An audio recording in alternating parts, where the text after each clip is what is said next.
What's up, witches and warlocks? Puma Fist here. So I guess today we got to do part 2 of the Rippaverse.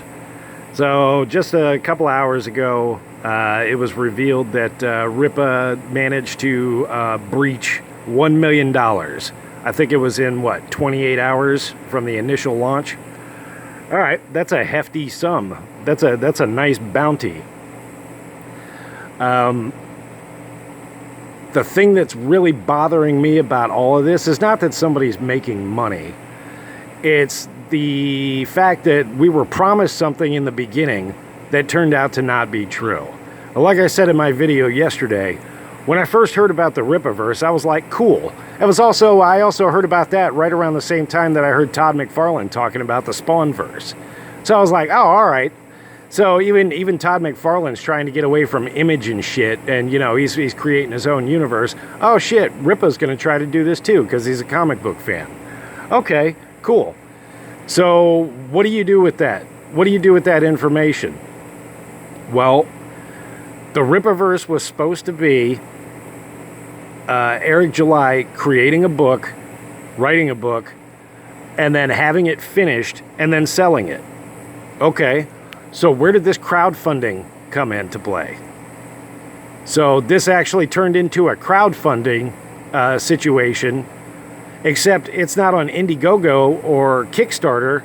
I think the real magic here is that they figured out how to do it on his own website so that there's no accountability. Do we really know if he sold over 10,000 units? Do we really know if he made $1 million? I mean, it's his own website. There's nobody to monitor it. He can just type in anything that he wants. So are we really at $1 million? Is this really the biggest independent comic book release of all time? And why isn't the book shipping yet? Shouldn't that have been in place? Shouldn't that have been in place? I mean, like, as soon as the first order rolled in, bam, come on guys, we're on it. Let's start shipping these out. I thought that's what the plan was. Now, it turned out to be another fucking crowdfunder. Except this time, there's no account. You can't fact check it. There's no way to fact check it. So, I'm going to keep monitoring this over the next few days. Well, shit. I mean, I guess the next 75 days, or 74 days, as long as this campaign runs. But something stinks. The old Puma Fist sniffer is smelling some shit. He's smelling some bullshit. And the other thing too is I make no bones about it. I'm on 4chan all the time, every day. I check out Poll, I check out Co. And the amount of inorganic shilling for the Rippaverse that just started in the last 24 hours is unfucking real. In fact, I created a thread on Co. What was it? Probably a month or two ago, talking about the Rippaverse, and people were like, what? Huh? The fuck is that? And now all of a sudden, there's a shitload of fucking threads about it, and it's all shilling. It's all shilling. Yeah, something about this is just totally inorganic. It fucking stinks. Something's rotten in Denmark. The other thing that I'm noticing, too, is from all the fans, all the backers, the quote-unquote backers, the people that are on Twitter, the people that are on live streams, EVS's, and even Rippa's video that he just put out a little while ago. This is so great. You've owned the libs. You own the libs. So, essentially, what they're saying is this is just a fucking culture war thing. It actually has nothing to do with the comic books or the comic book industry. This is just an own for the libs. We owned you, libs. Look, haha. Except liberals don't care. They don't give a shit about this book. Like, none of them are talking about it.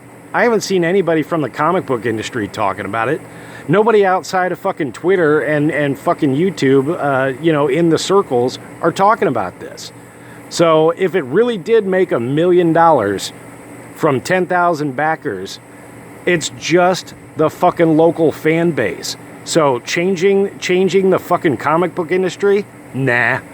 The only way any of you assholes are going to figure out how to change the comic book industry is if you can figure out how to get distribution.